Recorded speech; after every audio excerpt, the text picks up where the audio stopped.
আজকে আমরা তাকে সুপারস্টার বানিয়ে দিয়েছি, তখন তার টাইম শেষ কোনো সুপারস্টারই ছিল না। আমি তার সাথে পাশের ফ্লোরে কাজ করেছি, আমার তো দেখায়।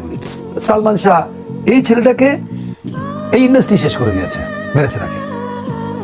আমি তো বলবো সে সুইসাইড করেনি, তাকে এই ইন্ডাস্ট্রি শেষ করেছে।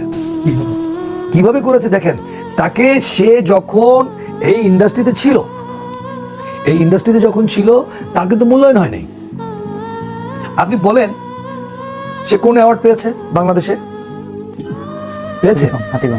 হ্যাঁ, কি জাতীয় চলচ্চিত্র অ্যাওয়ার্ড পেয়েছে? না। কি পেয়েছে? তখন তাকে তার কোনো অ্যাওয়ার্ডই নেই। সে ছবি কাজ করেছে কতদিন? 3 বছর থেকে একটু বেশি। তখন তাকে নিয়ে কোনো বড় কোনো পরিচালক তখন তাকে নিয়ে কাজ করতো না। সে ছোট ছোট প্রোডাকশনে কাজ করতো এবং তার নিজের যোগ্যতায় ওই জায়গায় সে পৌঁছেছে। এটিকে আমি বলবো যে এটা তার ক্রেডিট। একজন সাবলীলভাবে অভিনয় করতো একটি ছেলে, তখন দ্যাট টাইম সে তার ওই জায়গাটাকে তৈরি করে নিয়েছে।